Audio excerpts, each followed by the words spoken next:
बड़ी प्रेग्नेंट बहू पार्ट 2। पुष्पा बातों ही बातों में रचना से उसकी प्रेगनेंसी में आ रही प्रॉब्लम्स के बारे में जानना चाहती थी, लेकिन रचना ने तो बात को टाल दिया।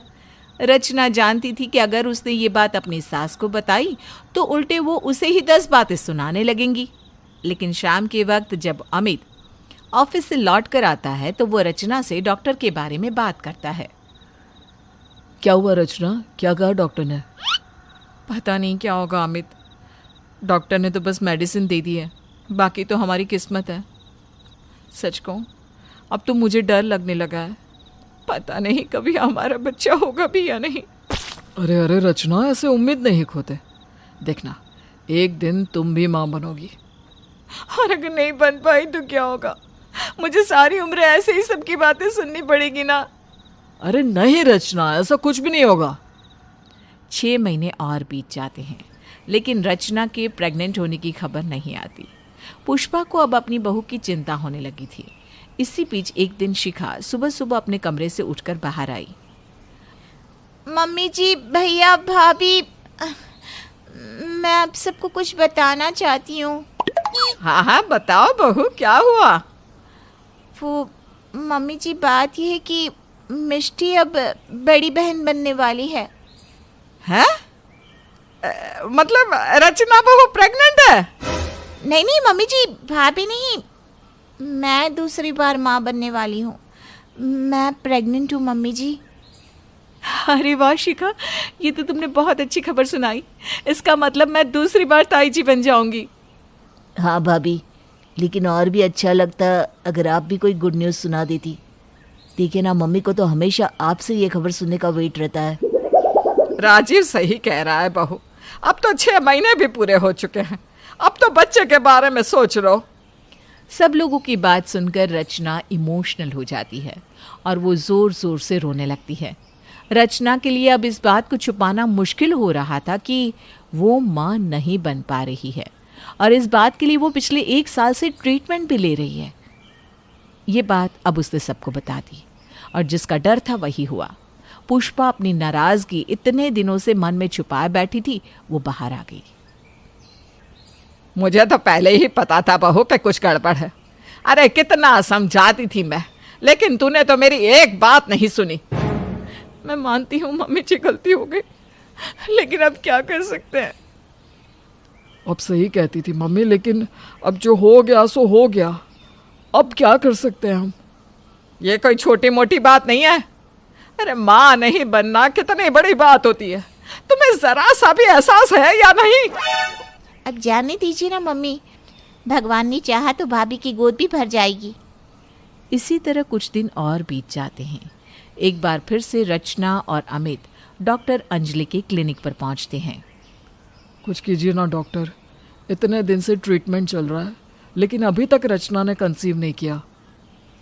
देखिए, मैंने अपनी तरह से सब कुछ करके देख लिया, हर तरह से इलाज कर दिया, लेकिन मुझे लगता है कि रचना जी की प्रेगनेंसी इम्पॉसिबल है।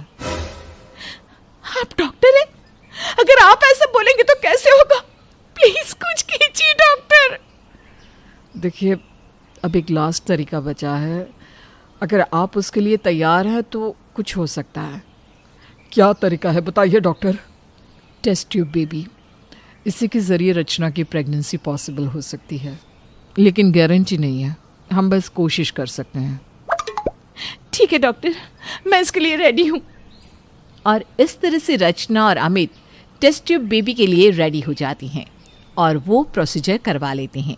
लेकिन उसके बाद भी कई महीनों तक रचना प्रेग्नेंट नहीं होती। उधर शिखा एक बेटे को जन्म देती है। आज मैं बहुत खुश हूँ। अरे दूसरी बार दादी बनी हूँ, मेरा दिल तो खुशी से नाच रहा है। हाँ मम्मी, मैं भी बहुत खुश हूँ, मेरी फैमिली कंप्लीट हो गई। बहुत बहुत बधाई हो मेरे भाई, तेरे लिए मैं बहुत खुश हूँ। मैं समझ सकता हूँ भैया, आपके दिल पर क्या गुजर रही होगी। हाँ, लेकिन किस्मत के आगे किसकी चलती है? जो भी है ठीक है, क्या कर सकते हैं आप। घर में शिखा के बच्चे के आने से सब खुश थे। देखा रचना बहू, अब बुरा लग रहा है ना? मैंने कहा था समय रहते बच्चे की प्लानिंग कर लो तो ठीक रहता है, नहीं तो बाद में ऐसा ही होता है। हाँ मम्मी जी, आपकी बात एकदम सही है। कुछ दिनों के बाद रचना जैसे ही सुबह ऑफिस जाने के लिए तैयार होती है, उसे जोर से चक्कर आने लगते हैं। घर वाले ये देखकर घबरा जाते हैं। अरे मुझे लगता है इसे कमजोरी हो रही है। अमित, इसे डॉक्टर के पास ले जा। सारा दिन ऑफिस का काम करती रहती है, कमजोरी तो होगी ही। हाँ मम्मी, पिछले कुछ दिनों से वो स्ट्रेस में भी है, शायद उसी की वजह से ऐसा हुआ होगा। भाभी अपनी प्रेगनेंसी को लेकर कुछ ज़्यादा ही परेशान थी, शायद इसी वजह से उनकी तबीयत खराब हो गई होगी। कुछ देर के बाद जब अमित और रचना डॉक्टर के पास से लौट कर आते हैं तो रचना के चेहरे पर खुशी देखकर किसी को कुछ समझ में ही नहीं आता। क्या हुआ भाभी, आप इतनी खुश लग रही हैं? अरे ऑफिस में प्रमोशन हुआ होगा, तभी तो ये इतनी खुश दिखती है। अरे नहीं मम्मी, रचना माँ बनने वाली है, वो प्रेग्नेंट है और ये खबर हमें अभी अभी पता चली है। क्या तू सच कह रहा है अमित? हाँ मम्मी, एकदम सच कह रहा हूँ मैं। मम्मी जी, अब मैं भी आपको दादी बनाऊंगी। अरे लेकिन ये चमत्कार हुआ कैसे? मैं आज बहुत खुश हूँ। मेरे जीवन में इतनी बड़ी खुशी आई है, मैं बता नहीं सकती कि मुझे कैसा लग रहा है। अरे पूरे मोहल्ले में मिठाई बांटूंगी मैं। और इस तरह से रचना भी माँ बन जाती है और 9 महीने के बाद एक सुंदर सी बेटी को जन्म देती है। पूरे घर में खुशी का माहौल होता है, लेकिन ज़्यादा उम्र में माँ बनने से रचना की हेल्थ पर असर पड़ता है। अरे रचना बहू, तुम्हारी गुड़िया कब से रो रही है? चुप करवाओ उसे। मैं बहुत थक गई हूँ मम्मी जी, इतना काम होता है बच्चे का, ऊपर से इसका रोना मुझसे नहीं संभाला जा रहा। पता नहीं शिखा अपने दोनों बच्चों को कैसे संभाल लेती है। कोई बात नहीं भाभी, आपको आदत नहीं है ना, इसलिए आप संभाल नहीं पा रही हैं। धीरे धीरे सब ठीक हो जाएगा। रचना जैसे तैसे अपने बच्चे की देखभाल करती है, लेकिन उसकी खुद की हालत खराब हो जाती है। कुछ दिन पहले तक सुंदर और यंग नजर आने वाली रचना अब थकी थकी और परेशान नजर आने लगी थी। क्या बात है रचना, तुम्हारी हेल्थ तो दिन पर दिन गिरती जा रही है। तुम अपनी दवाइयाँ नहीं ले रही हो क्या? और तुम्हारा फेस भी कितना डल हो गया है। सब ठीक तो है ना? पता नहीं अमित क्या हो गया है, मेरे बाल देखो कितने खराब हो गए।